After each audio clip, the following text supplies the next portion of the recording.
بسم الله الرحمن الرحيم. السلام عليكم ورحمة الله وبركاته.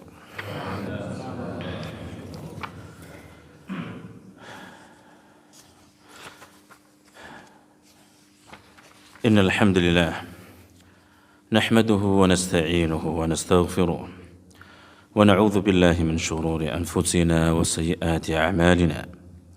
من يهده الله فلا مضل له ومن يضلل فلا هادي له.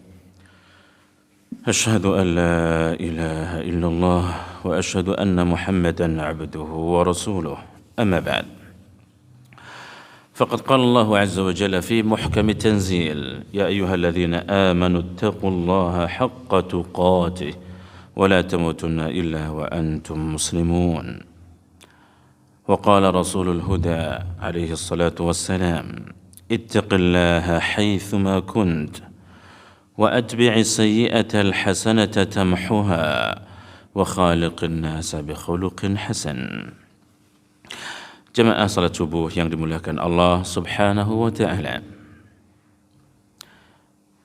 terbesit di malam hari bahwa pagi ini adalah membaca Al-Fatihah, kemudian melihat isi kandungannya secara singkat. Walaupun tafsir Al-Fatihah sebenarnya wajib untuk dipelajari secara detail oleh kaum muslimin, karena setiap hari minimalnya 17 kali dibaca dalam salat. Sangatlah nestapa bagi kaum muslim dan muslimah, sangatlah menyedihkan, memprihatinkan membaca Al-Fatihah tapi tidak mengetahui maknanya dan isi kandungannya, sehingga salatnya tidak bisa membayangkan akan kebesaran Allah Subhanahu wa Ta'ala. Disitulah maka sulit sekali untuk mempersatukan waktu bagi seluruhnya, sehingga pagi ini kami pikirkan adalah tafsir Al-Fatihah secara singkat. Begitulah umur kita. Umur kita singkat, pertemuan singkat, nek ngaji senenge singkat. Karena kalau cepat-cepat, kalau kelamaan jadi membosankan. Sebenarnya apakah pengajiannya yang membosankan atau wong sing bosen gitu kan? Kurang paham. Di manakah letaknya? Jikalau pengajian membosankan, barangkali isinya yang tidak bermanfaat atau penyampaiannya yang bertele-tele. Tapi apakah itu? Jikalau itu ilmu dan memang yang disampaikan adalah benar serta yang menyampaikan ahli ilmu, maka tidak pantas seseorang merasa bosan.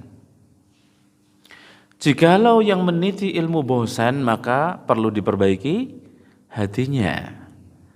Karena ketika Al-Quranul Karim disampaikan dan dipelajari, itu tidak mencerminkan seorang muslim yang baik ketika ia bosan mendengarkan atau mempelajarinya. Sehingga para ulama salaf, para sahabat-sahabat itu memberikan neraca orang yang bosan di dalam belajar Al-Quranul Karim. Lau khasyi'at qulubuna ma syabi'at min kalam rabbina. Jikalau hati kita itu khusyuk, memang benar-benar takut, kemudian tentram dengan iman kepada Allah serta beribadah padanya, ma syabi'at min kalami rabbina, niscaya kita tidak akan kenyang dari mempelajari firman Allah SWT. Jadi nggak akan pernah kenyang, walaupun memang secara manhaj Rabbani, cara ulama-ulama salaf mengajarkan ilmu itu tidak terus-menerus. Jadi pesantren kilat itu sebagian ulama termasuk guru-guru kami itu tidak suka dengan pendidikan seperti itu. Tapi zaman saiki seneng singkat nggih. Umur ya senenge sing singkat, cepet mati ngono kan nggih. Jur assalamualaikum disolati selesai kan gitu. Makan pun sama, senenge sing instan-instan singkat. mudah disiapkan dan cepat dimakan. Roti pun nggak seneng atos-atos rak gelem nggih, sing empuk-empuk nggih. Roti gembul kan nggih, empuk enak nggih. Seneng napa mboten? Singkat dimakan enak sudah. Nah, semua bumbu-bumbunya sudah disiapkan, jadi setiap masak langsung selesai. Umurnya pun singkat, mie instan gitu kan. Jadi segala macam zaman sekarang sukanya singkat. Nah, salah satu guru kami dari Sudan, termasuk ulama Sudan, dan beliau termasuk dari murid-murid ulama Sudan. Bahkan mendapatkan gurunya imam besar dunia di masa sekarang ini, Muhammad Al-Amin Asy-Shinqiti. Muhammadul Amin Asy-Shinqiti Al-Jakani ini adalah salah satu ulama besar dunia dan sudah wafat. Beliau kalau di zaman sekarang multi talenta. Banyak jurusan agama beliau kuasai. Ilmu hadis, tafsir, fiqih, usul dan banyak ilmu-ilmu agama beliau ahlinya.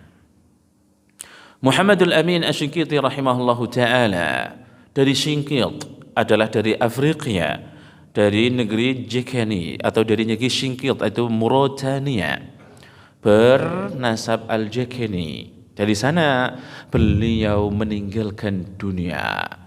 Beliau terlahir betul-betul mempunyai kecerdasan di atas rata-rata, di atas rata-rata manusia biasa.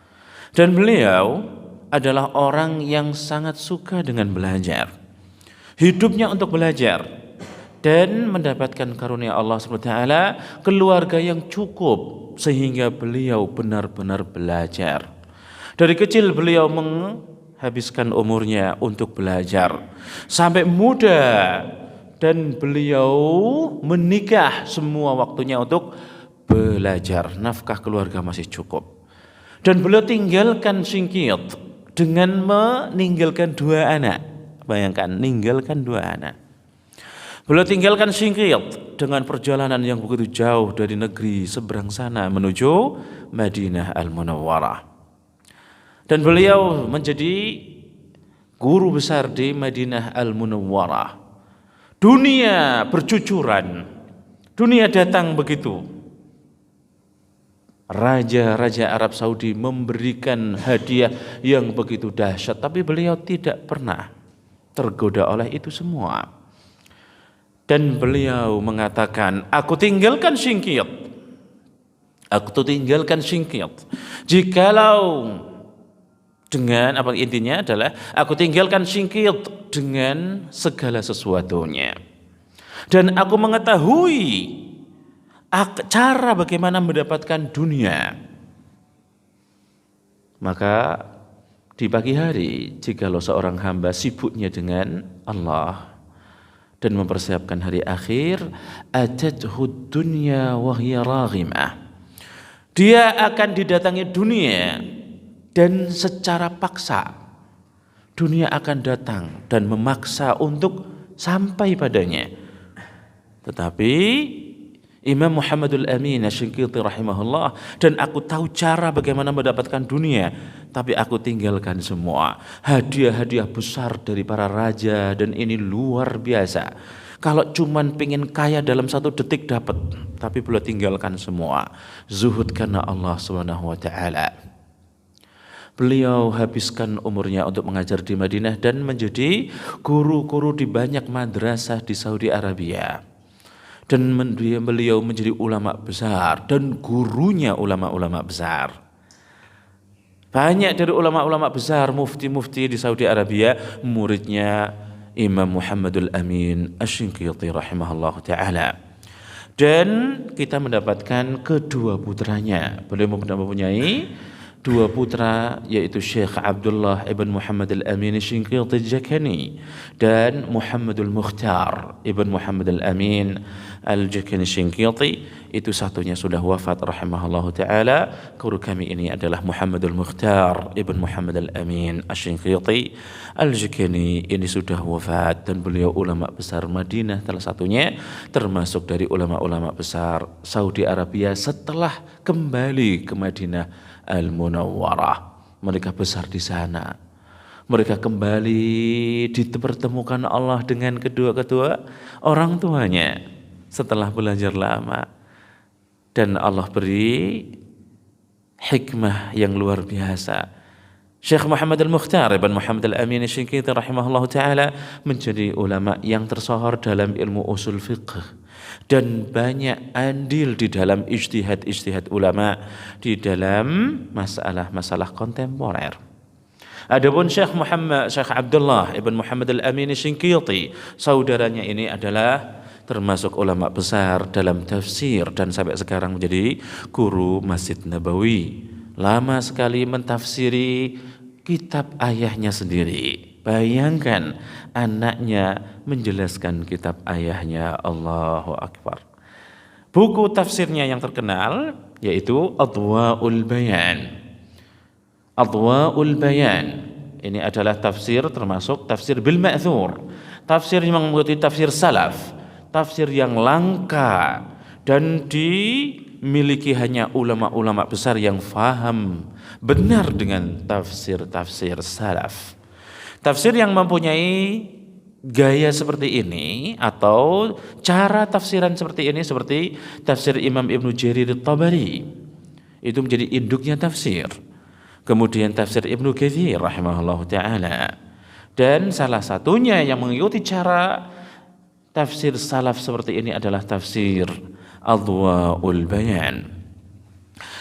Jamaah salat subuh yang kami muliakan, kita mengenang satu kitab yang dikarang oleh Imam Ibnu Katsir rahimahullah ta'ala, yaitu Al-Bidayatu wan Nihayah. Siapa yang tidak kenal dengan kitab ini sangat merugi. Nek mboten dong kitab ini sangat merugi. Janjane nangis yo apik jane nek gelem nangis nggih. Sayangnya enggak ono sih gelem nangis kuwi lho. Repot kita ini. Kita ini makhluk diciptakan ada awal dan akhirnya. Ning mboten ngerti sejarah sendiri. Kitab ini menjelaskan akan sejarah manusia dari awal sampai akhirnya. Ini tergantung bagaimanakah manuskrip ini dikeluarkan di masa ini dengan cetakan baru dan dengan gaya baru secara ilmiah. Maka banyak sekali ulama-ulama berbondong-bondong untuk mengeluarkan manuskrip ini, salah satunya Syekh Abdullah Turki. Ini segini kitabnya, nggak sedikit, nggih? Kitabnya sakmene. Nah, itu sejarah kita sebenarnya. Ditanya sejarah Adam pripun Pak Ustadz? Nah, Pak Ustadz malahan. Pak Ustadz itu dites ya ora apa-apa. Pernah belajar sejarah Adam jenengan? Di Quran surat nopo yang menceritakan Nabi Adam alaihissalam? Lo Simbai rak ngerti tau. Nah gitu, menungso kayak gitu memang, la ilaha illallah. Simbahnya asal usul kita nggak ngerti. Nek jenengan ditakoni Indonesia asal usulnya piye sejarahnya? Orang ngerti pula, la ilaha illallah. Sejarah negaranya diperhatikan dalam-dalam, boleh-boleh saja, bagus. Tapi kenapa kita sejarah kita sendiri tidak tahu? Memalukan. Memalukan. Neng isin ora jane. Nek ora isin ketelaluan. Lah wong sejarahnya simbahnya sendiri kok ya ora ngerti ngono. Terus ora isin kok ngisini sini. Nek ora isin ngisini sini. Lah zaman saiki memang dhewek ini sukanya ngisini sini. Jan rak paedah nek basa Jawane iki. Rak paedah tenan. Lah wong kita sendiri enggak ngerti. Dewek mboten ngerti, la ilaha illallah, malah asal usulnya monyet kan, la ilaha illallah. Lah asal usul menungso kok ya monyet gitu. Revolusi monyet itu dari mana asal usul itu?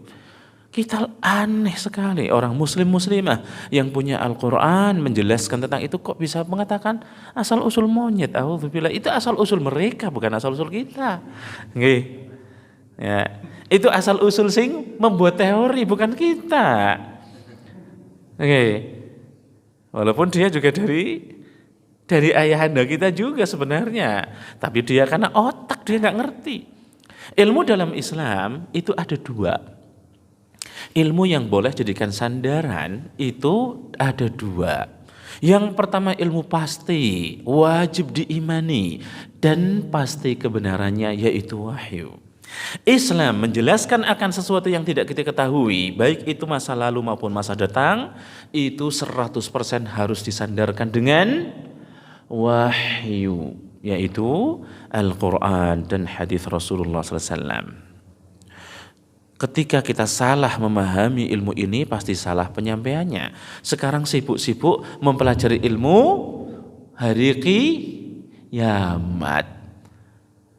Meteor dikait-kaitkan, mulai hujan dikait-kaitkan, rumput-rumput tumbuh subur dikait-kaitkan.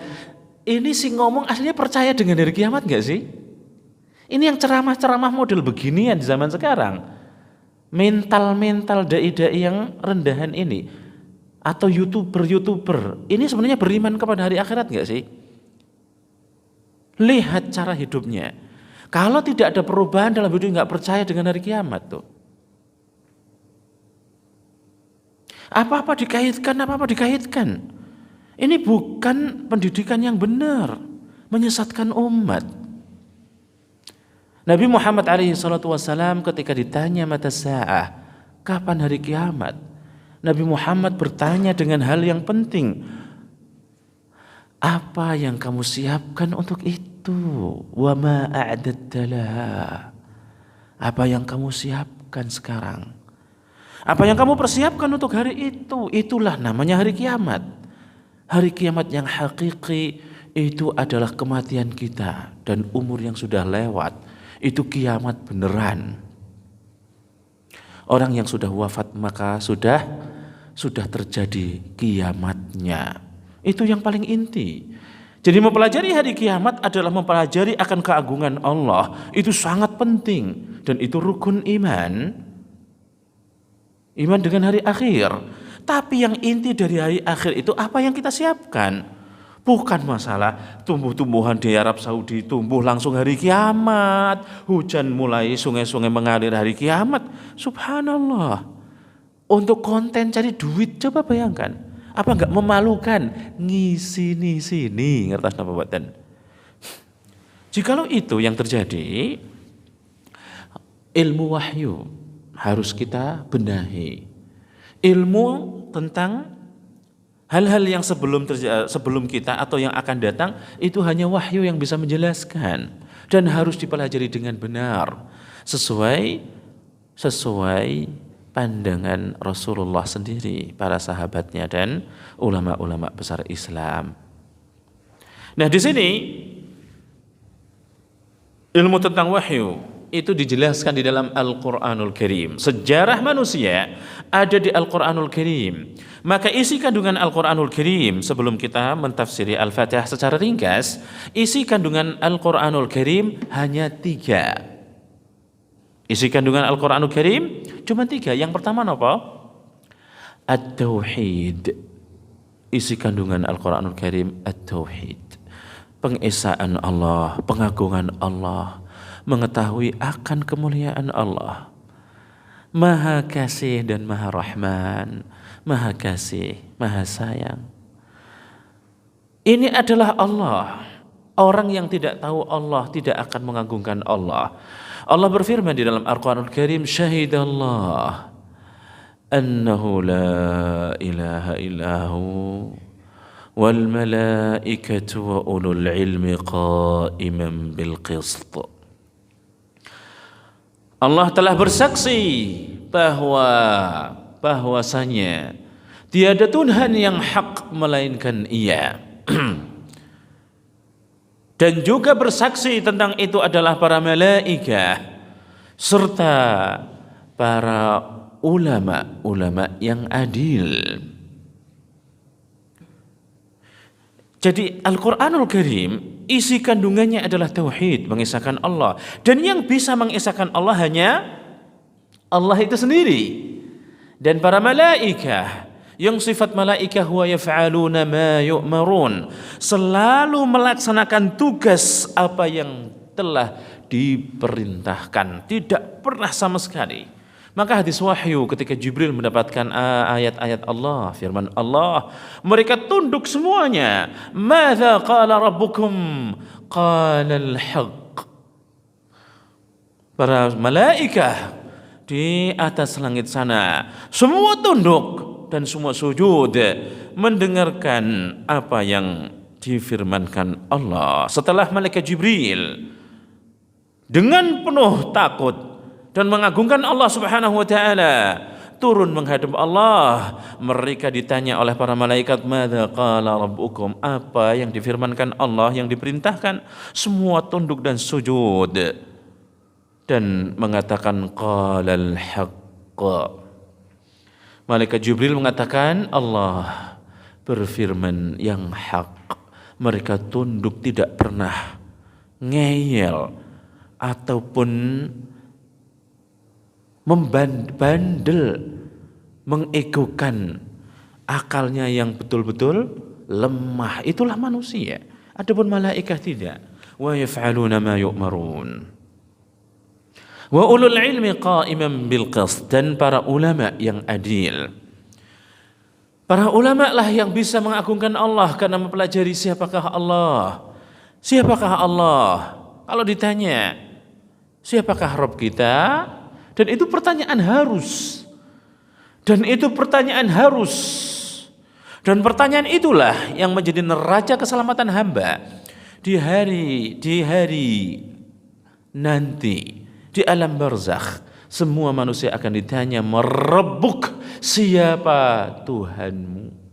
Maka kita wajib mengenal siapakah Allah di dunia ini. Harus mengenal tentang rububiyahnya Allah, tentang ketuhanan Allah.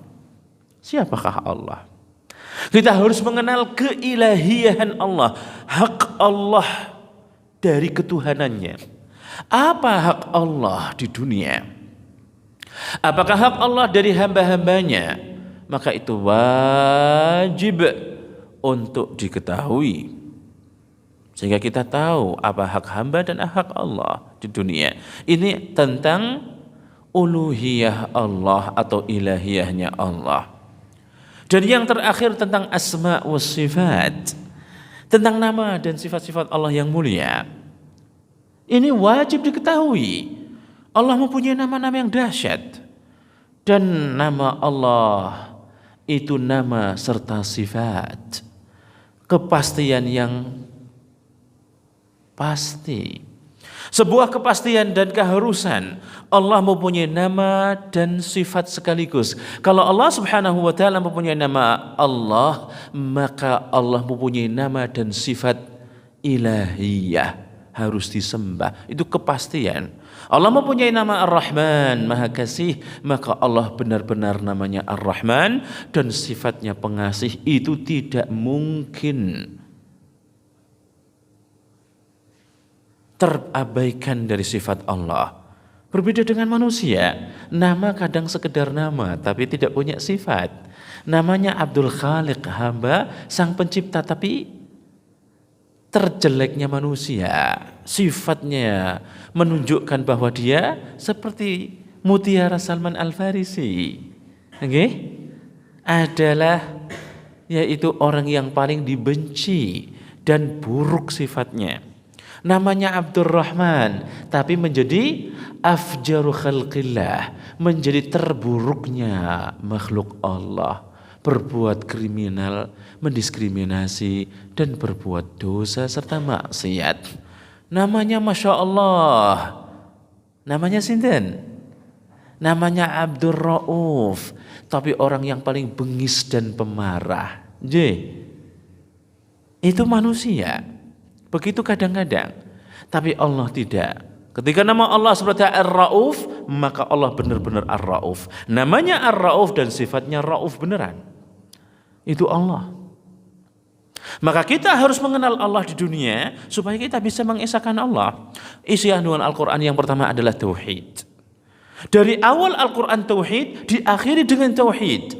Yang pertama, alhamdulillahirabbil alamin. Kita mensucikan Allah. Kita mengenal nama Allah di situ dan kita memastikan segala puji hanya untuk Allah, untuk belajar ikhlas tauhid. Lagi-lagi ditutup Al-Qur'an dengan qul a'udzu birabbin nas. Suruh berlindung kepada Allah, tauhid. Isti'adzah, berlindung adalah ibadah yang paling tertinggi karena adalah bentuk dari tauhid, mengisahkan Allah. Siapa yang tidak berlindung dengan Allah telah menyekutukan Allah, dijamin bukan muslim 100%, ketika wafat murtad masuk neraka jahanam selama-lamanya. Siapa yang tidak berlindung kepada Allah maka telah berlindung kepada selain bukan muslim. Karena berlindung, katanya kita sudah menjelaskan, setiap hari kita bersaksi dan berjanji kepada Allah berapa kali? 17 kali. Iyyaka na'bud wa iyyaka nasta'in. Kita memohon segala sesuatu kepada Allah. Dan isti'adzah, berlindung hanya hak Allah Subhanahu wa ta'ala. Jelas? Allah berfirman, وَمَنْ أَحْسَنُ قَوْلًا مِّمَّنْ دَعَا إِلَى اللَّهِ وَعَمِلَ صَالِحًا وَقَالَ إِنَّنِي مِنَ الْمُسْلِمِينَ.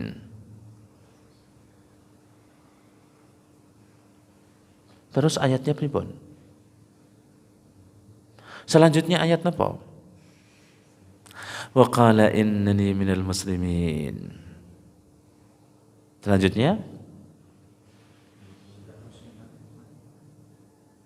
ayat ini sering sekali dibaca. Kalau di Saudi termasuk ayat yang sering sekali dibaca. وَمَنْ أَحْسَنُ قَوْلًا مِّمَّنْ دَعَا إِلَى اللَّهِ وَعَمِلَ صَالِحًا وَقَالَ إِنَّنِي مِنَ الْمُسْلِمِينَ. Nggih? Sudah ketemu? Nggih, ayat selanjutnya apa?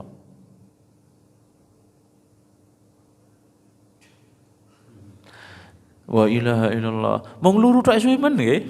Aplikasine gampang, buka metu ngene. Allahu akbar. La ilaha illallah. Nanti PR. Nanti kalau ketemu dibaca, nanti ketahuan. Isti'adzah semata-mata hanya Allah. Nggih? Nggih, napa munculnya? Sudah ketemu napa dereng? Selanjutnya wa qala innani minal muslimin, langsung ayat selanjutnya apa?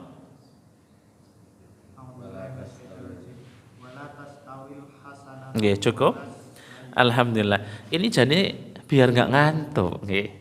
Tak kon sinau sithik ngene, gerak tangane. Selu-selu mikir, nek ngrungokke terus ngantuk. PR penting. Seperti inilah untuk menghilangkan rasa ngantuk. Baik. Di situ Allah SWT berfirman apa? وَلَا تَسْتَوِي الْحَسَنَةُ وَلَا السَّيِّئَةُ اِدْفَعْ بِالَّتِي هِيَ أَحْسَنُ فَإِذَا الَّذِي بَيْنَكَ وَبَيْنَهُ عَدَاوَةٌ كَأَنَّهُ وَلِيٌّ حَمِيمٌ. Terus وَمَا يُلَقَّاهَا إِلَّا الَّذِينَ صَبَرُوا وَمَا يُلَقَّاهَا إِلَّا ذُو حَظٍّ عَظِيمٍ. Terus وَإِمَّا يَنزَغَنَّكَ مِنَ الشَّيْطَانِ نَزْغٌ. Apa perintah Allah? Fasta'idz billah. Ini dia. Kalau kita mempunyai problem, salah satunya godaan setan, dan itu yang terjadi ketika kita bingung mencari masa depan. Ya Allah, kerjaannya pripun, makanya gimana, saya harus gimana, saya nasibnya gimana, gini apa mboten? Selalu yang kita takutkan adalah makanan terus kan nggih. Perut nggih. Ya Allah. Takutnya dengan sakit, Nek wis sakit kanker wis sedihnya setengah mati. Nek cerita sama orang seakan-akan gak ada orang yang lebih sedih dari dia. Bener napa mboten? Hah, orang ono gawean tok ceritane dawa. Nek dulu sejarah 11 jilid nggih. Sehingga menunjukkan kalau saya hidup dalam nestapa, dalam keadaan sedih, dalam keadaan sengsara, gak ada orang yang lebih sengsara dariku. Bener napa mboten? Itu menungso. Menus kakean ngongso kan nggih. Padahal Allah Subhanahu wa taala ada. Kenapa kita harus mengeluh kepada hamba dan menunjukkan kita sudah enggak ada lagi masa depan? Itu orang yang kufur nikmat. Ini jahiliyah, sifat jahiliyah. Wa ta'ifatun qad ahammatuhum anfusuhum. Dan ada sekelompok itu sibuknya dengan dirinya sendiri dan mereka menyangka kepada Allah SWT sangkaan jahiliyah. Kenestapaan itu ditunjukkan, kesengsaraan seakan-akan gak ada orang yang lebih sengsara darinya. Subhanallah. Tauhid. Isi Al-Quran adalah tauhid. Allah mengatakan fasta'idz billah. Selanjutnya apa Mas Nugroho? Ayatnya suruh berlindung kepada Allah. Kalau kita sibuk kayak gitu, amantu billahi wa rasulih. Katakan ketika kita sibuk bingung dengan rezeki dan masa depan kita, ucapkan amantu billahi wa rasulih. Di dalam hadis sahih Nabi Muhammad SAW, barang siapa yang ragu akan ketuhanan Allah, maka ucapkanlah amantu billahi wa rasulih. Rizki itu hak prerogatif Allah. Paham nama bacaan? Maka tidak perlu takut nggih. Seorang muslimah tidak boleh takut dengan rizki. Kok bisa menceritakan tentang keadaannya nestapa seperti itu? Emang gak ada orang yang sedih dari kita? Kita gak sendirian. Para rasul pun orang yang paling banyak ujiannya. Orang asyaddun nasi bala'an al-anbiya. Orang yang paling berat ujiannya adalah para nabi. Jadi jangan merasa nestapa orang yang paling sengsara di dunia. Ngisini-sini, ngertos nggih? Ngertos ngisini-sini? Aha. Ya mencen menungso kaya ngono kuwi. Ayatnya napa? Mas Nugroho, bismillah. Fasta'idz billah, terus innahu huwas samiul alim. Sesungguhnya Allah Subhanahu wa taala As-Sami', Maha mendengar, mengijabahi doa jenengan. Karena salah satu makna sami'a ajaba. Kemarin sudah kita jelaskan.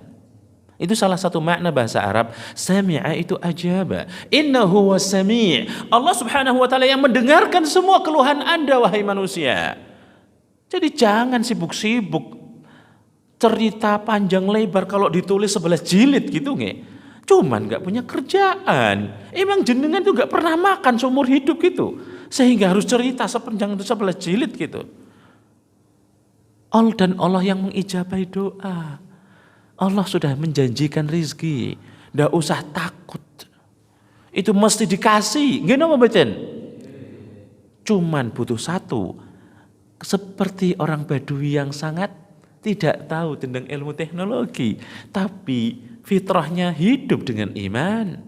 Ketika sudah sibuk, orang-orang sibuk dengan harga yang sangat mahal, politik yang begitu merepotkan, begitu rumit, dan kemudian semua sembako naik semua, pasar dibakar, kemudian hancur, nggak ada makanan, semua barang hancur. Gini apa batin? Tapi seorang Badui yang fitrahnya hidup dengan iman, sederhana. Aku mengibadahi Allah seperti yang Ia perintahkan, maka Allah akan memberiku rizki seperti yang Ia janjikan. Bener apa batin? Yakin? Nek jenengan yakin gak usah repot, gak usah sibuk dengan apa berita politik lah, harga mahal lah, sembako mahal, santai saja. Karena ada mengisahkan Allah, tauhid. Al-Quran mengajarkan kita untuk mengisahkan Allah dan mengagungkan Allah, percaya dengan ketuhanan Allah. Isi kedua Al-Quran apa? Qasasum man sabaq. Jadi kisah-kisah orang-orang sebelum kita, dari para nabi, para rasul, umat-umat. Intinya ada dua, jalan kebaikan sudah diterangkan oleh Allah, diutusnya para rasul, diturunkannya kitab, mereka diberikan akal sehat, mereka diberikan kemampuan, itu semuanya sudah siap. Tetapi mereka ada yang mengambil jalan yang benar sehingga masuk surga dan mendapat kemuliaan dunia, dan ada yang menentang dakwahnya para rasul dan para nabi sehingga mereka masuk neraka jahanam dan hidupnya nestapa dan hancur. Nah, sekarang itu sejarah. Itu sejarah makhluk sebelum kita. Maukah kita meniti sejarah itu? Hidup adalah sejarah, dan seindah-indah sejarah adalah yang kita torehkan pada diri kita sendiri.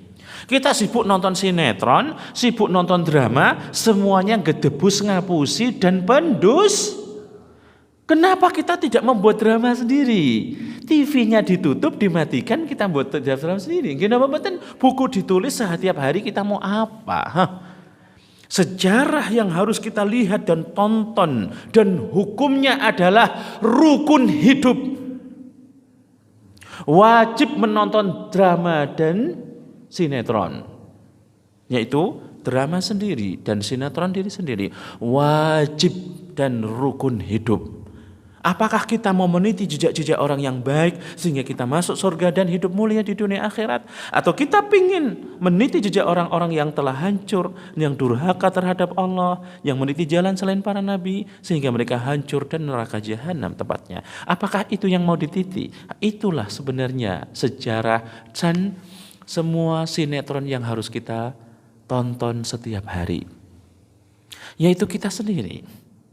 Jangan boten percaya, semua amalannya akan diperhatikan oleh Raqibun Atid, dicatatkan Raqibun Atid, dan setelah hari akhir di sana ada hari hisab. Sekarang kalau nggak percaya, kita tunjukkan sederhana saja. CCTV bisa melihat rekaman hidup jenengan apa betul? Bisa.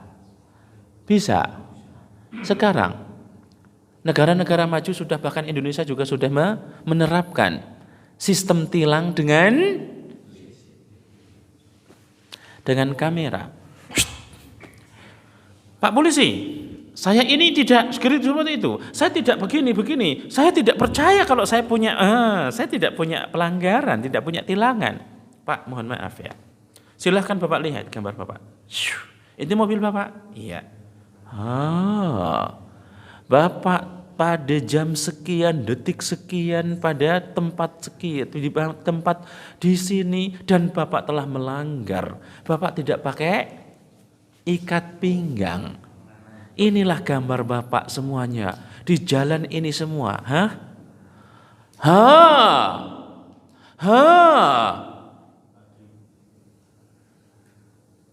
Fa amma man utiya kitabahu biyaminih. Adapun orang yang menerima sejarah hidupnya, tulisan sejarah hidupnya dengan tangan kanannya, fasawfa yuhasabu hisaban yasira, akan dihisab dengan hisab yang mudah. Wa amma man utiya kitabahu wara'a dhahrihi. Adapun orang yang mengambil sejarah hidupnya, catatan hidupnya, sejarah sinetron hariannya, tapi malah nonton TV, kan bodoh banget toh. Orang yang paling bodohnya terbodohnya orang, terjeleknya orang, dan tidak punya akalnya orang, itu yang nonton sinetron bohongan. Padahal dirinya sinetron yang nyata, tidak mau dilihat. Lupa. Us utang, ketika ditagih, loh jenengan kok seenaknya sendiri? Saya nggak merasa hutang. Allahu Akbar, menungso. La ilaha illallah Muhammadur Rasulullah. Sudah hutang nggak mau menulis, padahal hutang tidak termasuk amalan yang tidak memasukkan ke dalam surga, termasuk penghalang di pintu surga. Kok bisa nggak ditulis? Dan itu sejarah hidupnya, sinetron hariannya, menakutkan. Begini apa betul? Nek jenengan pengen jelas, tanya bojone jenengan. Mak, ngapunten, sing jujur, kula mboten ajeng marah, dan kula ingin introspeksi diri, Mak. tolong sampaikan apa yang aku lakukan entek jenengan. Nggih napa mboten?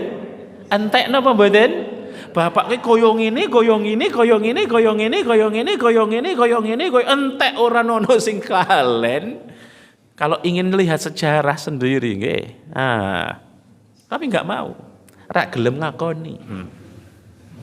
Nggih napa mboten? Usah mengakeh-akeh. Ndak perlu dengan CCTV, enggak perlu kamera yang detail seperti itu, enggak perlu.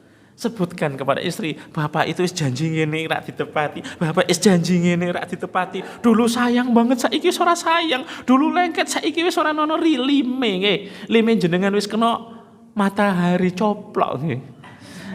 Nggih. La ilaha illallah. Inilah manusia. Nggih.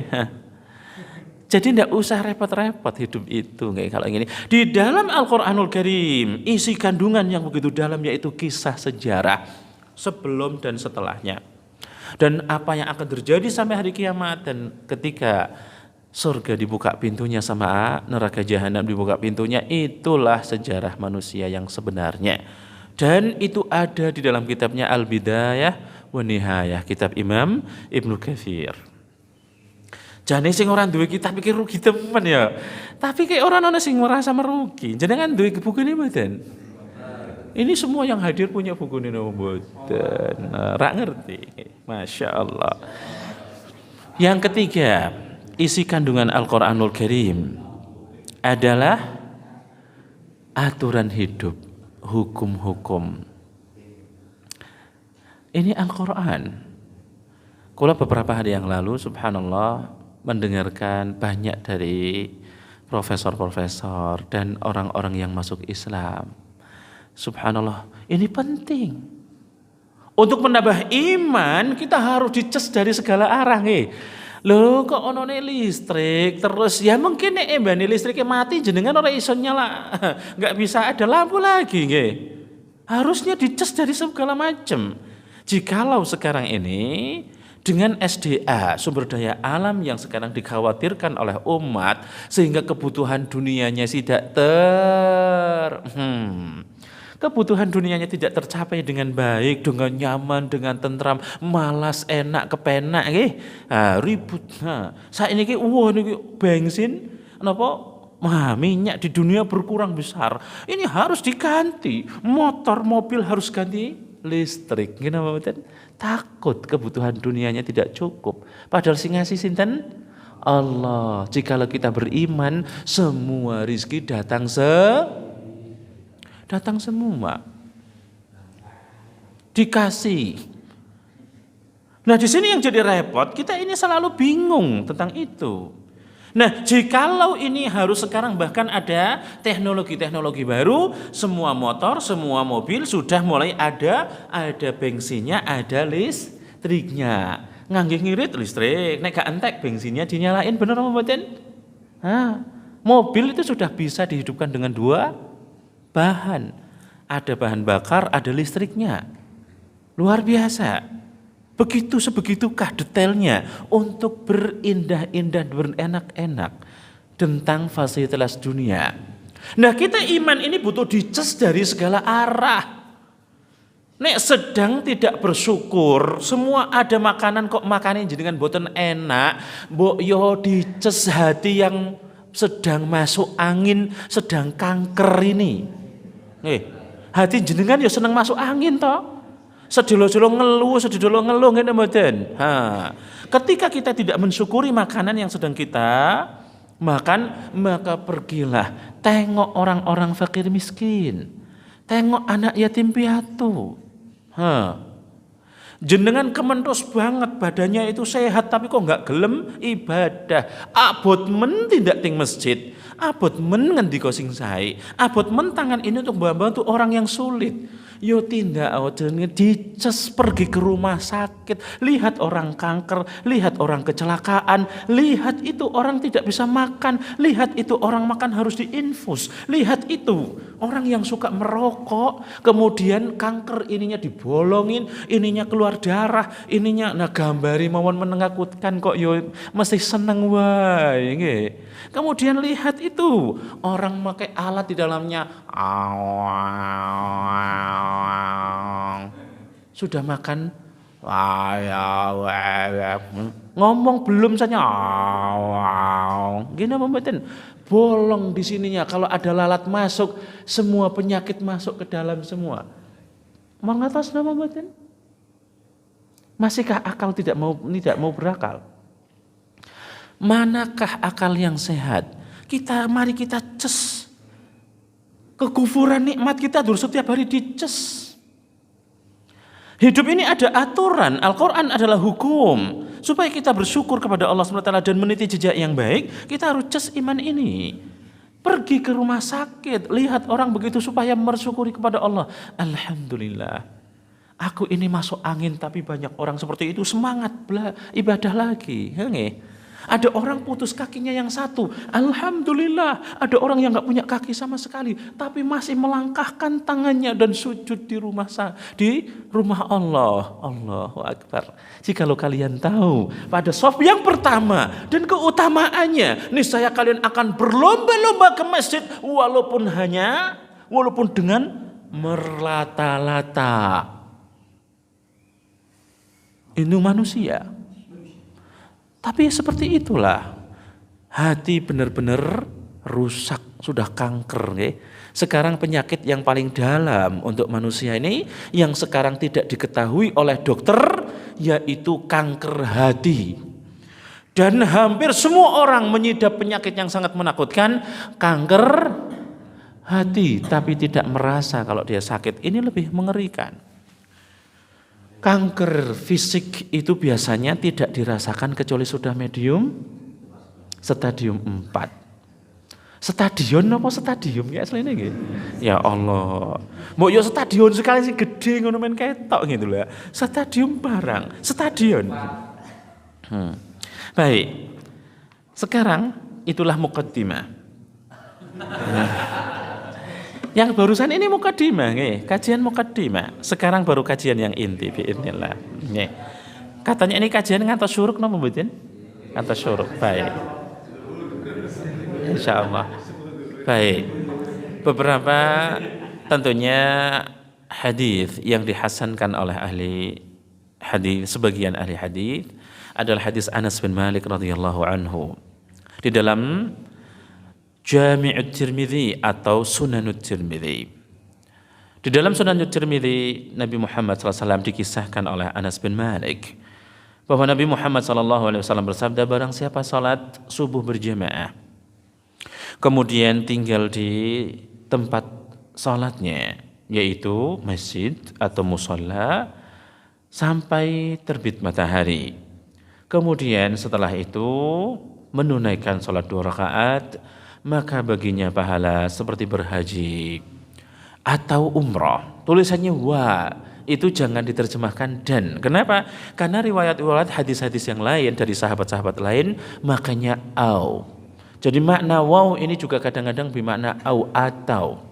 Haji maka baginya pahala haji atau umrah yang sempurna. Subhanallah. Jikalau hadis dhaif, hadis lemah, tapi lemahnya ringan. Dan dalam fadailul a'mal, dalam keutamaan amal, banyak ulama termasuk ahli hadis yatasahaluna fi hukmih. Mereka biasa saja, tidak berlebihan di dalam menghukumi lemah, tidak. Kenapa? Karena pelatihan untuk diri.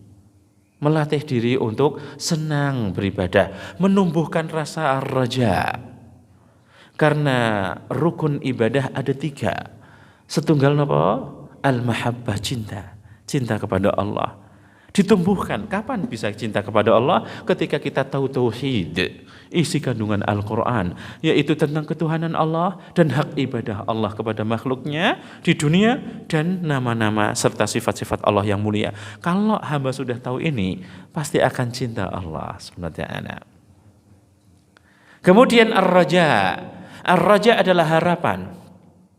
Tumbuh rasa harapan yang sangat sehingga kita itu tidak bisa terbenung rindu kita untuk mengibadahi Allah Subhanahu wa taala, berharap tentang keutamaan yang ada di sisi Allah, dan itu Allah sajikan di dalam Al-Qur'an dan hadis-hadis Rasulullah SAW tentang keutamaan serta balasan orang yang melakukan ibadah, dan itu sangat besar sekali. Salah satunya ini, yaitu yang tinggal di masjid, kinten-kinten jenengan ajeng umrah saniki pinten juta. Pinten juta? Nggih. Tidak kurang dari 30 juta sekarang. Jenengan sakit hari ini langsungan tak jaluk, Mas, 30 juta. Siapa yang tidak sedekah ke kita, tak dongake ngesuk. Ngesuk melarat kabeh. Yang datang pakai mobil sedekahkan, kalau enggak besok motor-motor serahkan BPKB-nya. Ya Allah. Pemerasan ini namanya. Ini bukan sedekah, Pak. Mas, Pak Ustadz, ini bukan sedekah ya. Pemerasan ini namanya. Ini dosa. Ini penipuan umat ini. Astaghfirullahaladzim. La ilaha illallah Muhammad Rasulullah. Astaghfirullahaladzim.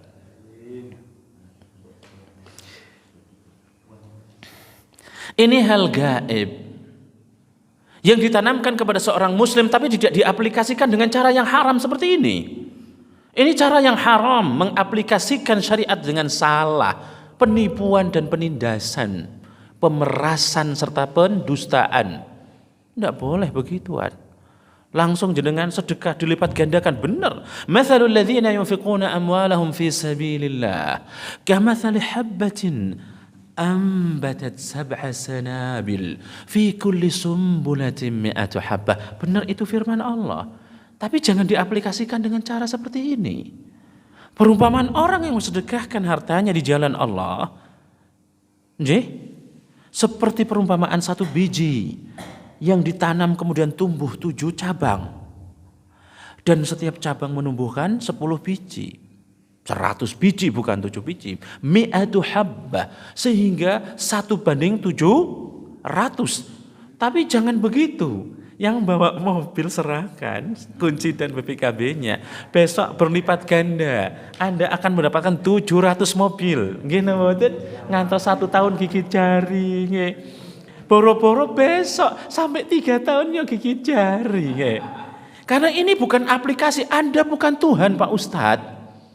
Anda telah mendustakan ketuhanan Allah. Anda menipu umat, itu hak Allah, dan akan memberi atau enggak itu adalah iman. Pahala lebih dari itu di akhirat abadi. Bukan kita aplikasikan dengan cara yang haram seperti ini. Ini salah total. Baik. Umpun seneng jenengan. Disentil-sentil ini seneng ya. Mun ngantuk ilang, nggih. Baik.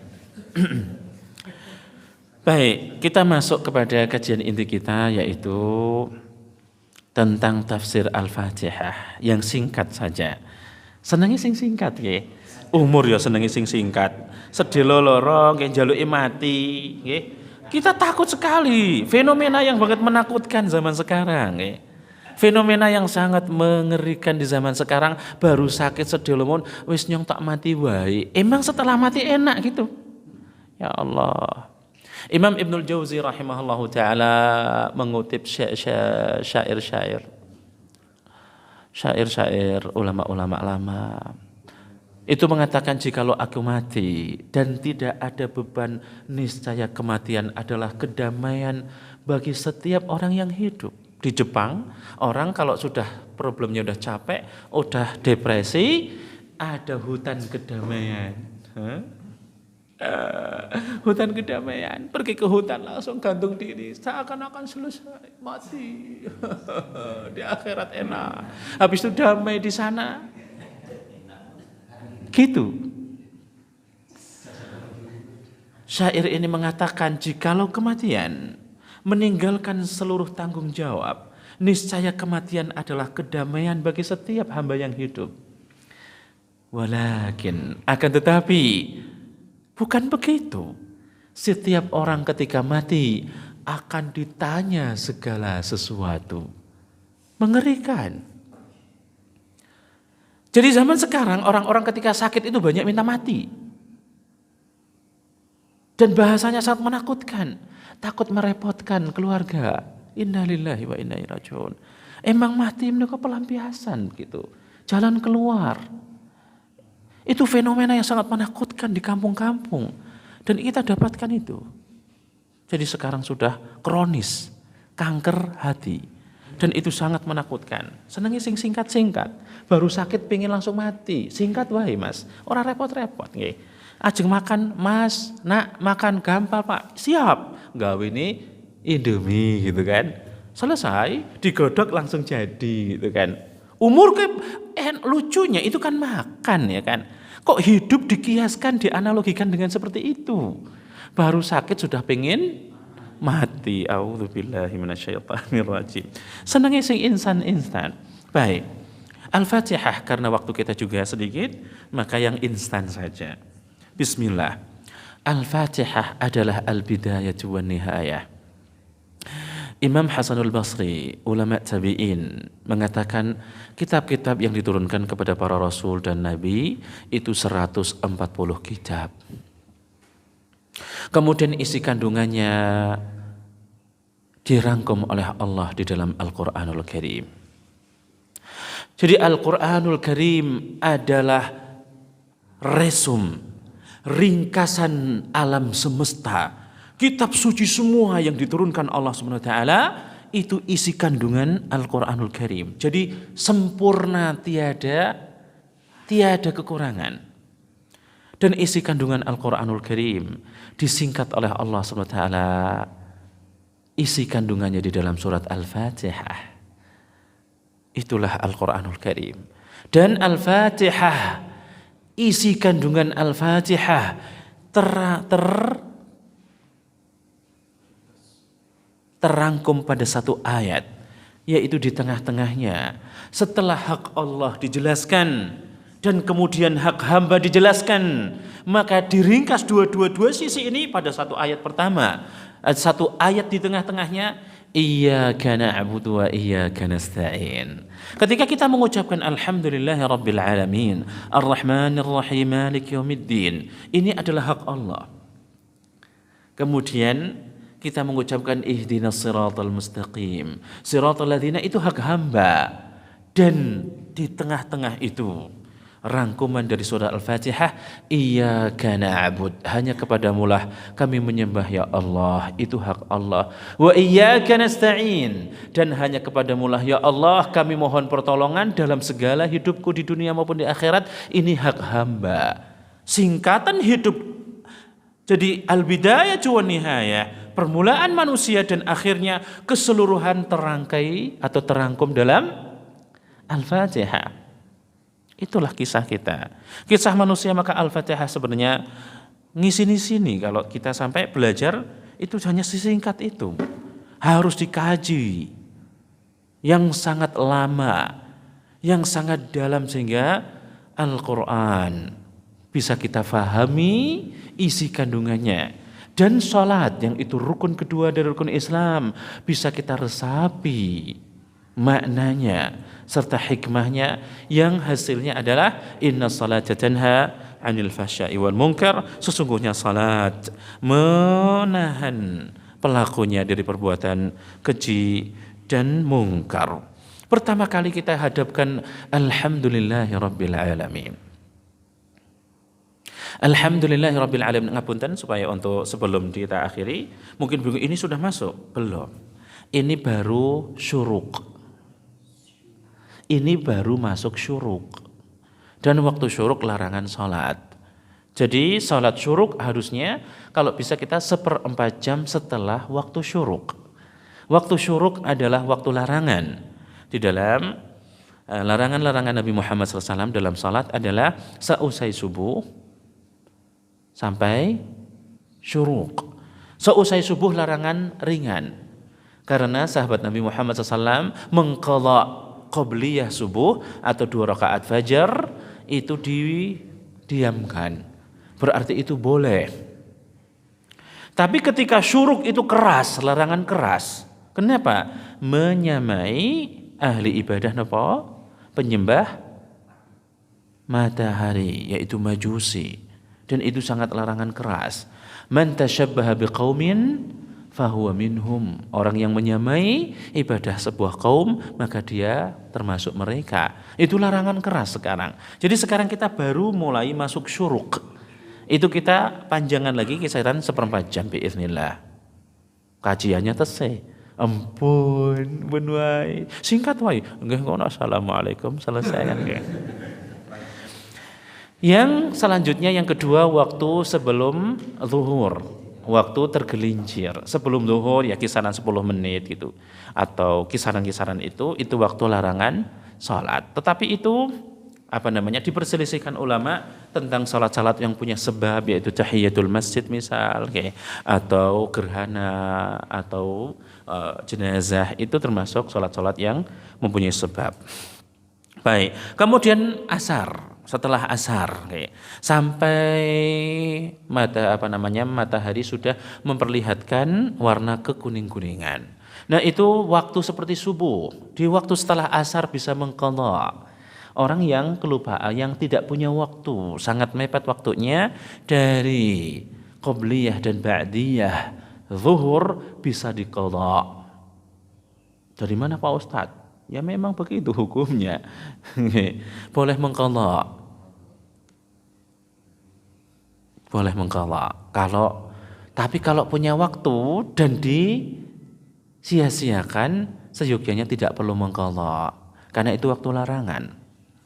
Intinya adalah mengqadha salat asar boleh, tapi kalau sudah terbenam matahari itu waktu yang sangat keras. Kalau bisa ditinggalkan salat sunnah itu, karena menyerupai peribadatan majusi.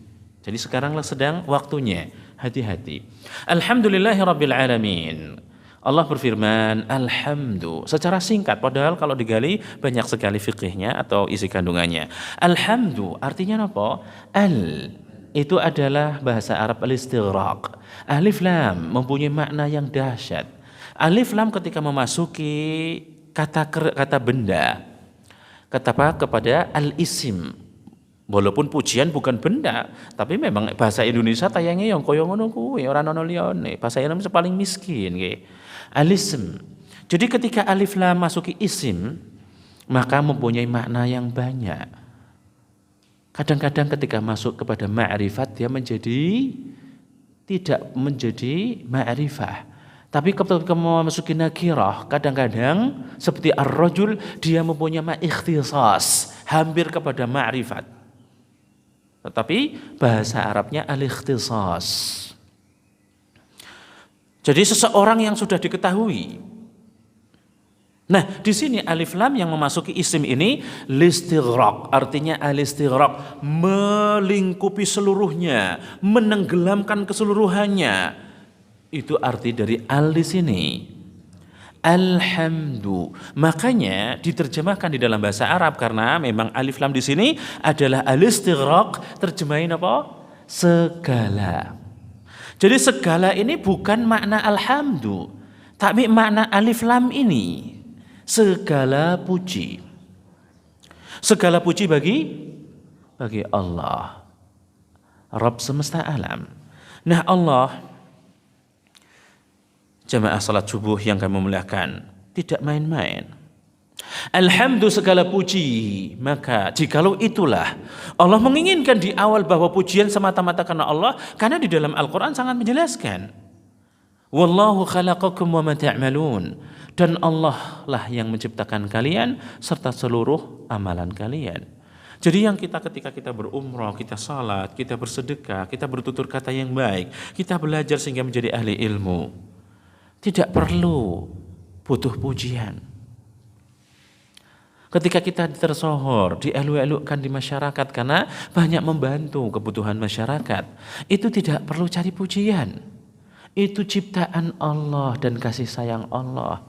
Maka yang kita ucapkan adalah alhamdulillahirabbil alamin.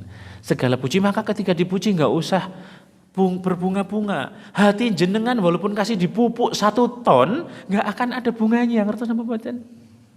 Nggih? Hati jenengan dibuka, terus kita kasih micin, nggih?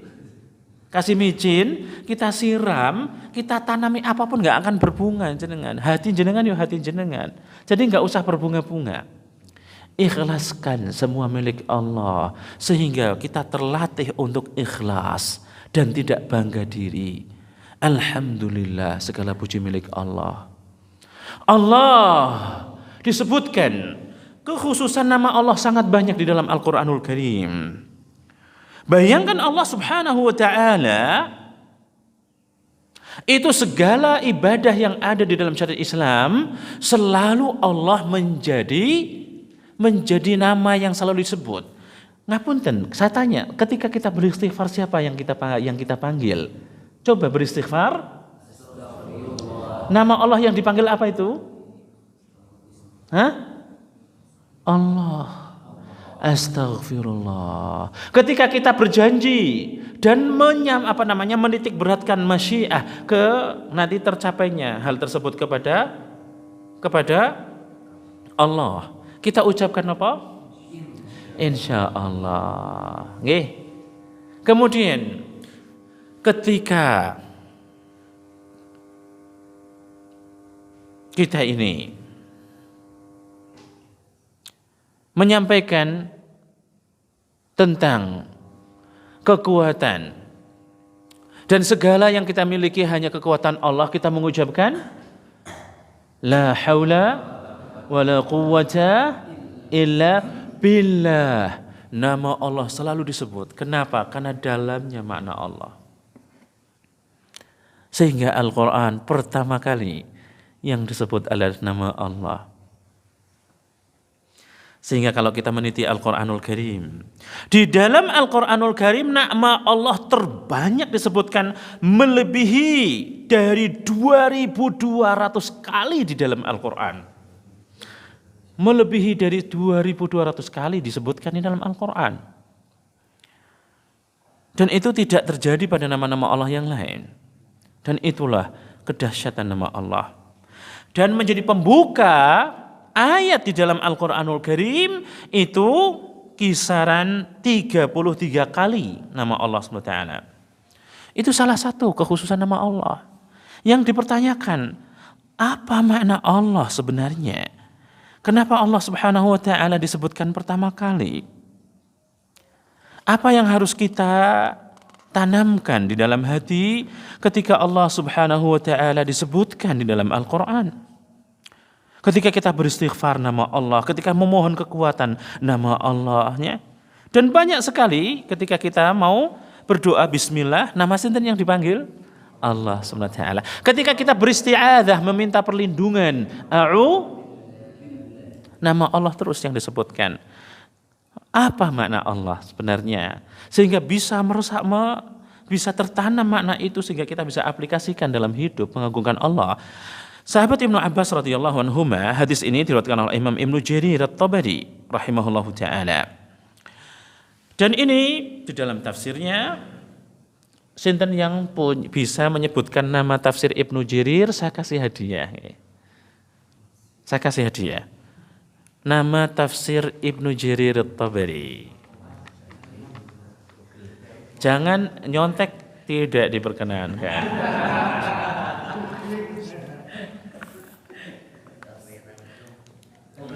Mungkin paling nyontek juga bacanya ya salah, nggih. Panjang pendek ra genah kok. Ya Allah. Baik. Dalam kitab ini Allah sahabat Ibnu Abbas radhiyallahu anhu mengatakan Allah adalah Allahu dzul uluhiyyati wal ubudiyyati ala khalqihi ajma'in. Makna Allah adalah zat yang mempunyai hak ketuhanan, yaitu hak dan disembah atas seluruh makhluknya. Allah adalah zat yang memiliki hak ketuhanan dan hak disembah atas seluruh makhluknya. Itu makna Allah. Maka Allah ketika sudah memasuki hati dan benar-benar keagungannya bisa difahami oleh kita, maka tidak ada satupun yang bisa menghalangi. Nabi Muhammad SAW ketika pulang dari peperangan, semua beristirahat. Nabi SAW menggantungkan pedangnya dan beristirahat sejenak di bawah pohon. Ada seorang badui datang, mengambil pedangnya dan menghunuskan.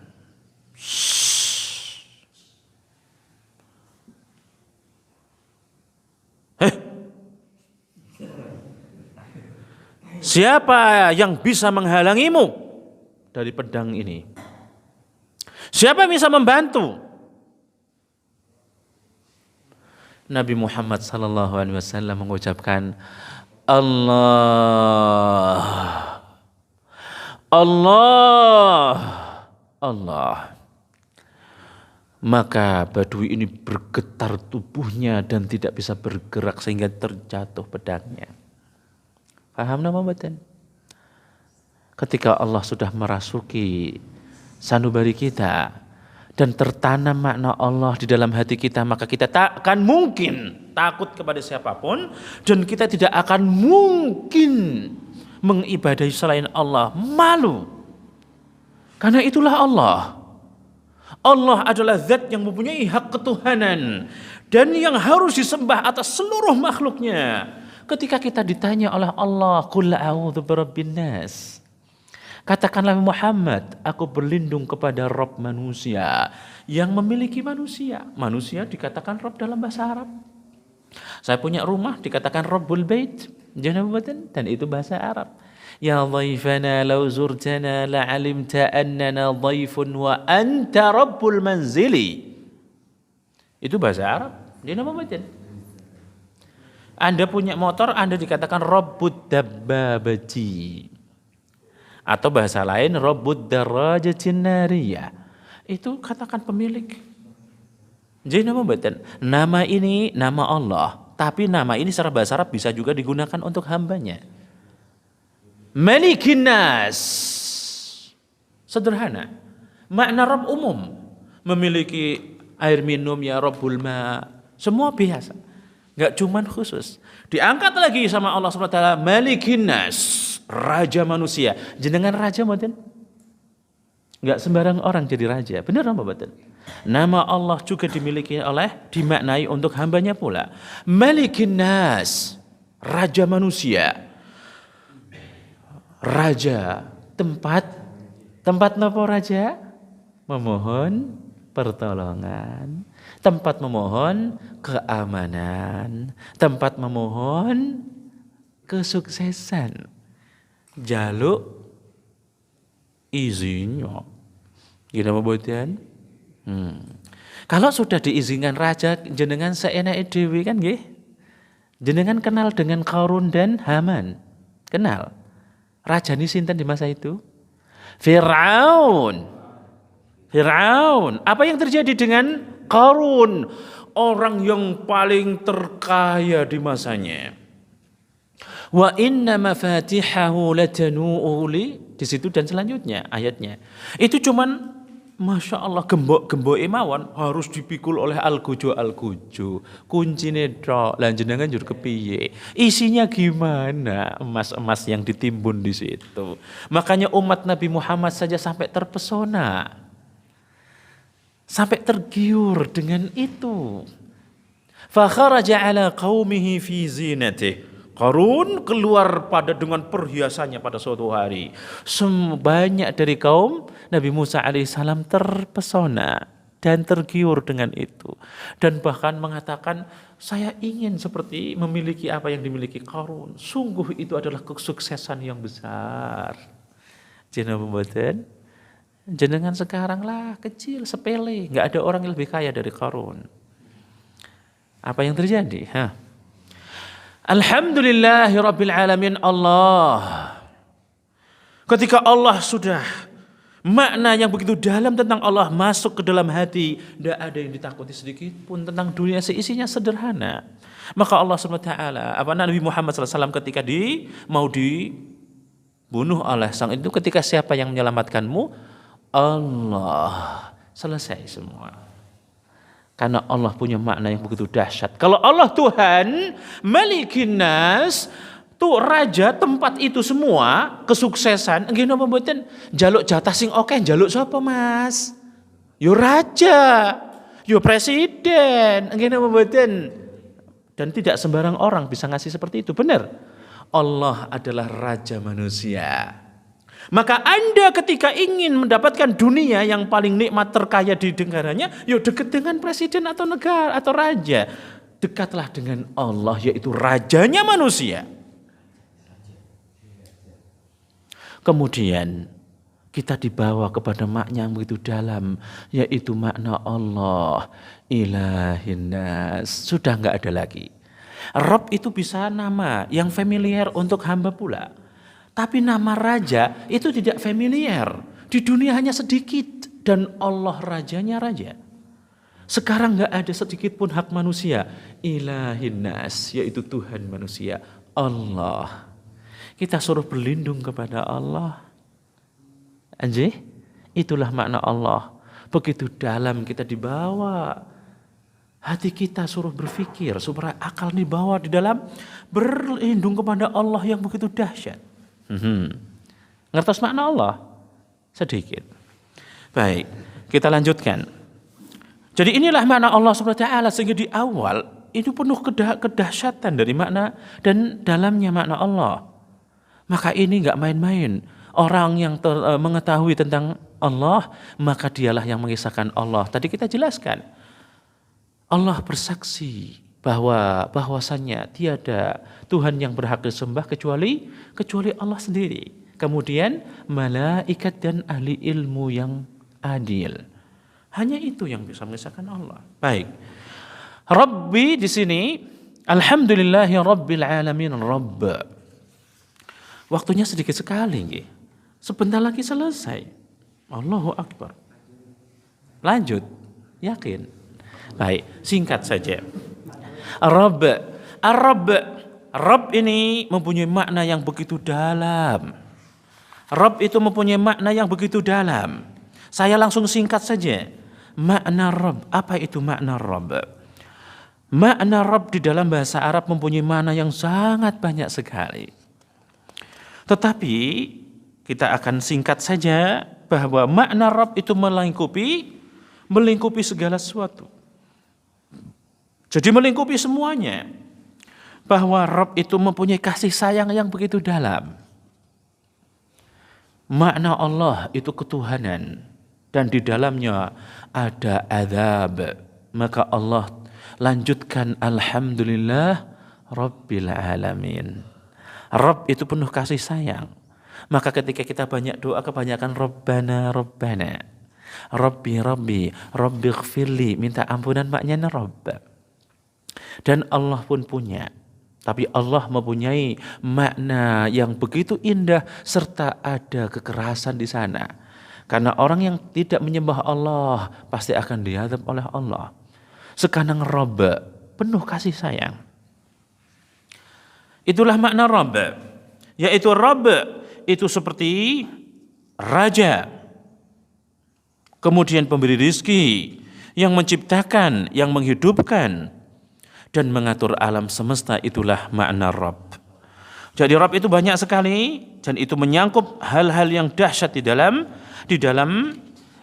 kehidupan manusia, yaitu Rabb itu menyangkup Allah lah yang menciptakan, menghidupkan, mematikan, kemudian raja, memberi rizki, dan Allah yang mengatur alam semesta, memberi kebahagiaan segala makna Rabb. Maka kalau kita kenal dengan Allah pasti akan cinta. Maka Imam Ibnul Qayyim rahimahullahu ta'ala di dalam kitabnya, kitab-kitab banyaknya itu sangat indah. Mutiara-mutiara Imam Ibnul Qayyim itu luar biasa. Tidak bisa diterangkan. Karena begitu dahsyatnya. Imam Ibnul Qayyim rahimahullahu ta'ala menjelaskan barang siapa yang mengenal Allah dan nama-namanya niscaya takkan terbendung kecuali mencintai Allah subhanahu wa ta'ala. Itu ucapan Ibnul Qayyim. Kemudian Allah subhanahu wa ta'ala menjelaskan Ar-Rahmanir Rahim. Ar-Rahman. Kita tutupkan ngapunten. Boleh nggak minta izin sampai jam 6 terakhir? Saged. Keburu kerja napa mboten? Bismillah. Insyaallah. Baik. Subhanallah. Nabi Muhammad SAW bersabda dalam hadis-hadis yang sahih, dikutip oleh Imam Nawawi rahimahullahu taala di dalam kitab At-Tibyan fi Adabi Hamalatil Quran, barang siapa yang sibuk, yang membikin sibuknya adalah mengingat Allah, mempelajari Al-Qur'anul Karim, niscaya Allah berfirman di dalam hadis yang qudsi, niscaya akan aku beri ia lebih baik, lebih mulia, lebih afdal daripada yang aku berikan kepada orang-orang yang berdoa meminta-minta. Subhanallah. Jadi orang yang sibuk mempelajari Al-Quran itu tidak perlu meminta, akan diberi oleh Allah SWT lebih daripada mereka. Baik. Ar-Rahman Ar-Rahim. Ar-Rahman adalah sifat dan Ar-Rahim, nama dan sifat Allah SWT, dan Ar-Rahim pun begitu. Nama mengandung sifat. Maka Ar-Rahman adalah nama Allah SWT yang mengandung sifat Ar-Rahmah. Ar-Rahim juga nama Allah SWT mengandung sifat Ar-Rahmah. Dua nama ini adalah salah satu menguatkan. Ketika Allah disebutkan, maka hamba itu akan takut. Karena tempat berlindung dan tempat kekuatan. Kita diajarin di dalam surat An-Nas, Qul a'udzu birabbin nas, Malikin nas, dan tertinggi yang disebut oleh Allah Ilahin nas, tertingginya kita berlindung dari segala kejahatan dan semua problem hidup adalah dengan Allah. Karena kalau cuman raja atau presiden, ada orang kriminal dan berbuat maksiat dan membuat onar di negara, pasti dipenjarain, betul? Orang yang menebarkan narkoba pasti tewas. Takut napa mboten? Nggih. Takut napa mboten? Takut. Orang yang dihukumi mati takut. Penebar narkoba hukumnya di negara-negara tembak dor mati. Bener apa mboten? Jadi ada sifat kekuatan serta kekerasan yang membuat orang takut dan tunduk, itulah nama Allah. Maka itulah makna yang difahami oleh Nabi Muhammad SAW yang diyakini. Sehingga ketika ada badui menghunuskan pedang di leher Nabi Muhammad SAW, sebutnya siapa yang dapat menyelamatkanmu? Allah. Maka tunduk dan bergetar tubuhnya. Itu ketika mana itu sudah tertanam di hati sehingga tidak takut kepada siapapun kecuali Allah. Jadi ibadah semuanya karena Allah, bukan malu atau ingin pujian manusia. Disinilah makna Allah SWT. Maka Allah lanjutkan dengan makna-makna bahwa rahmat Allah lebih banyak daripada kekuatan Allah. Kasih sayang Allah mendominasi kepada hambanya. Rabb itu disebutkan, ditambah lagi Ar-Rahman Ar-Rahim. Ar-Rahman maha kasih, Ar-Rahim maha penyayang. Allah Subhanahu wa taala menjelaskan Ar-Rahman dengan wa rahmati wasi'at kulla syai'. Rahmatku menyangkup segala sesuatu. Ini firman Allah Subhanahu wa taala. Itu sifat Rahman.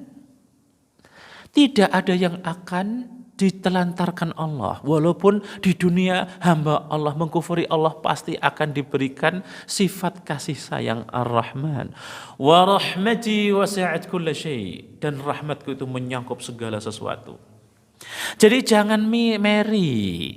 Sekarang ada orang muslim yang mengkufuri Allah, ragu dengan ketuhanan Allah. Ya Allah, kenapa aku banyak berdoa padamu? Aku sholat tetapi kehidupanku nestapa. Orang kafir itu tidak pernah berdoa kepadamu dan tidak pernah mensucikanmu. Apalagi sholat, kenapa kaya raya? A'udzubillahi minasyaitonirrajim. Faham? Ini adalah orang telah kufur kepada Allah. Ini ragu dengan ketuhanan Allah jikalau berlarut-larut dan itu menjadi keyakinannya murtad. Dengan Allah tidak main-main. Allah Maha Rahman, Tetapi pemberian Allah itu bukan berarti harta itu titik tujuan. Harta adalah wasilah, sarana. Maka ketika harta kita jadikan tujuan, begitu sakitnya menghadapi itu. Kenapa kita bisa menghadapi ujian di dunia ini sangat sakit dan pedih? Kenapa? Karena kita telah menuhankan makhluk.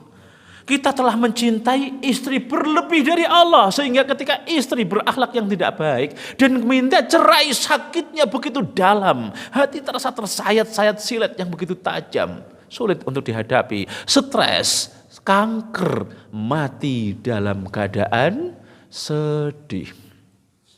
Ketika istri mencintai suaminya berlebih seperti Tuhan, maka ketika suaminya berakhlak buruk dan berselingkuh atau nikah lagi atau wafat, apa yang terjadi? Merana dan meratap sejadi-jadinya seakan-akan dunia telah kiamat. Sakit begitu dalam, hati tersilet-silet dan tersayat-sayat. Ketika kita menjadikan harta adalah kebahagiaan tujuan inti, maka ketika kita dapat begitulah ucapannya. Allah tidak adil. Kenapa aku memohon tapi tidak pernah diijabahi? Su'udzan kepada Allah, dan itu sifat jahiliyah. Ini adalah orang kafir, bukan orang muslim. Innahu la yai'asu min rauhillahi illa al-qaumul kafirun. Sesungguhnya tidak ada orang yang sudah putus asa dari rahmat dan kasih sayang Allah kecuali orang-orang kafir. Ini ayatnya langsung. Rizki sudah ditentukan Allah, bukanlah tempat atau tujuan inti. Kebahagiaan bukan hanya di dunia, di harta. Itu wasilah. Tidak perlu dituhankan. Ketika Allah belum memberi itu, Allah ingin kita merengek. Itu lebih baik dari dunia seisinya. Karena ketika hamba mengenal Tuhannya, jaminannya surga abadi di sana. Jenengan jaluk apa ono nggih? Pengen istri ndak terhitung.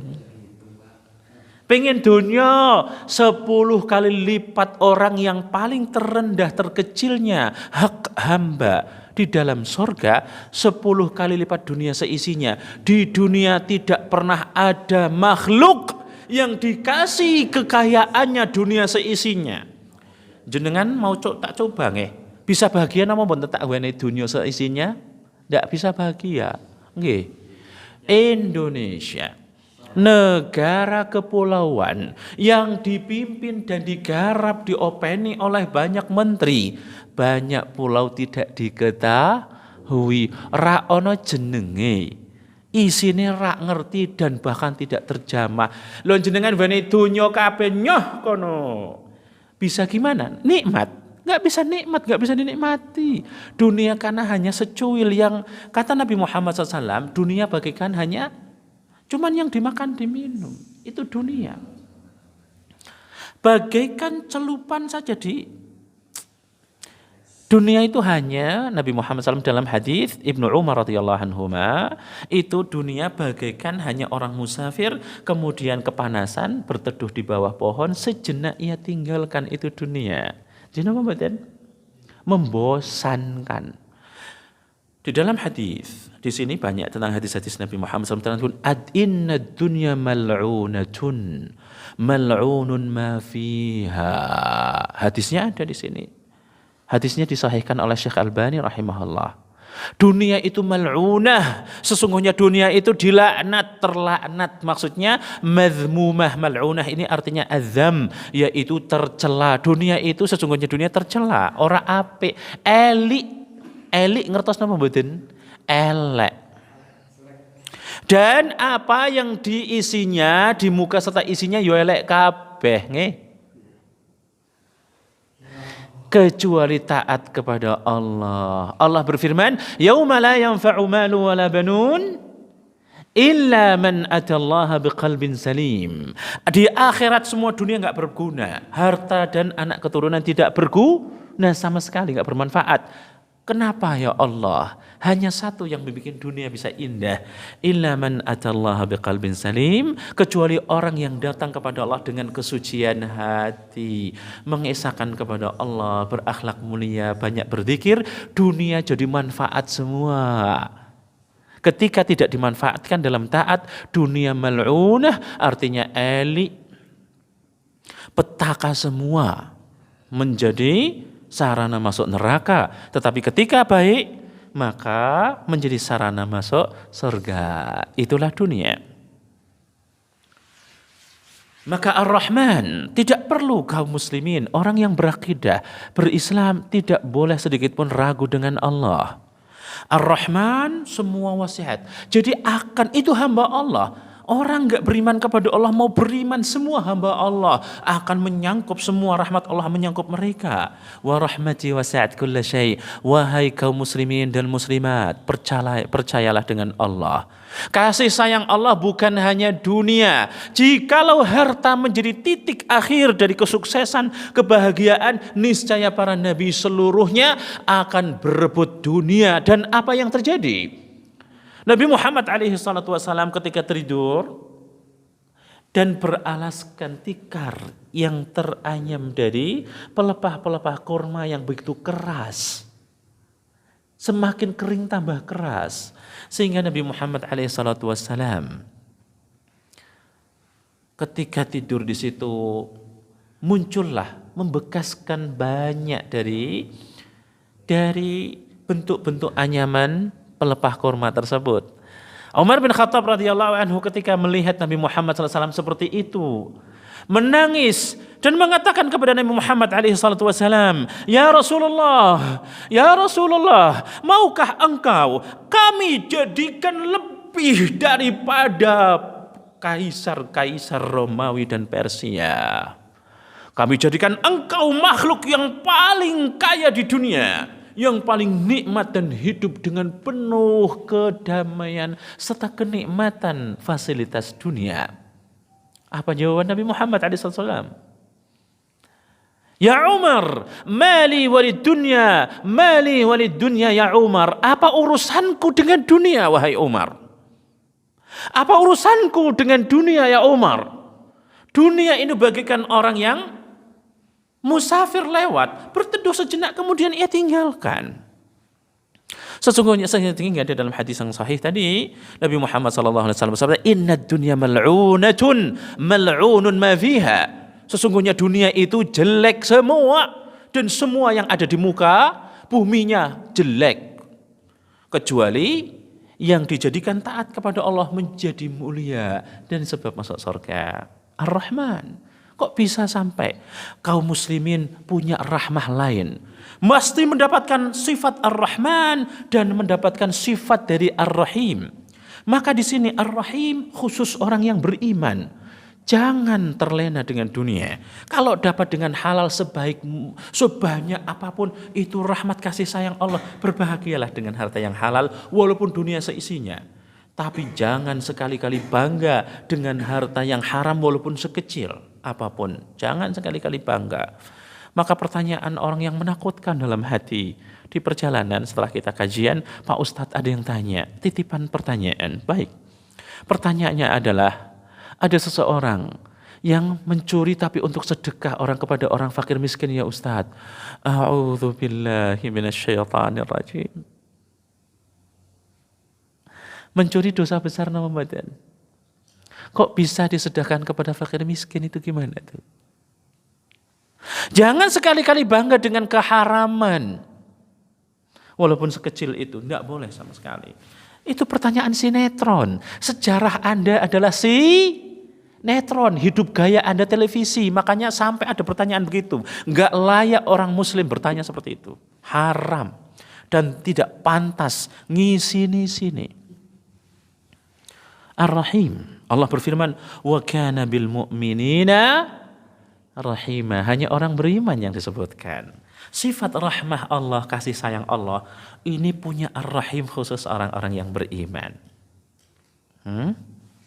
Maka di situ Di dalam tafsir global para ulama, Ar-Rahman artinya adalah Dzur Rahmatil Wasi'ah, yang mempunyai rahmat luas untuk semua makhluknya, muslim enggak muslim semua. Ar-Rahman, kata-kata di dalam bahasa Arab, grammarnya adalah sighah mubalaghah, fa'lan. Yang artinya adalah wazan itu menunjukkan kepada sifat yang thabitah. Ad-dalu Ar-Rahman sighatun mubalaghah. Ad-dalu ala sifati thabitatil lazimatil kamilah. Itu secara bahasa Arab. Jadi sifat fa'lan, Ar-Rahman, persis Rahman, fa'lan, grammarnya sama. Itu menunjukkan kepada sifat yang pasti, perhatikan ini. Pasti, lazim, harus, al-kamil, sempurna. Jadi sifat Allah Ar-Rahman ini pasti, wajib, dan sempurna. Jadi nggak perlu ragu dengan rezeki Allah. Kita hanya mencari yang halal, bismillah, tawakal kepada Allah seperti burung, nggak usah pernah risau dengan rezeki, bismillah cari yang halal, jalan. Habis itu serahkan hasilnya kepada Allah, pasti cukup di dunia, itu pasti. Karena janji Allah, Rahman adalah sifat yang menunjukkan kepada kepastian, keharusan, dan kesempurnaan. Itu pasti dari Allah. Tapi Ar-Rahim itu diberikan ke semua hambanya. Tapi Ar-Rahim hanya orang yang beriman. Sehingga dikatakan di dalam tafsirnya, Dzur Rahmatil Wasilah, yang mempunyai sifat rahmat berkelanjutan di akhirat. Surga tidak ada waktu, tak terbatas waktu, dan itu abadi selama-lamanya. Sanggup tidak sabar sebentar? Sabar sebentar, dan kemudian kembali kepada Allah, tidak punya dosa, kekurangan, semua kekurangan itu adalah rahmat.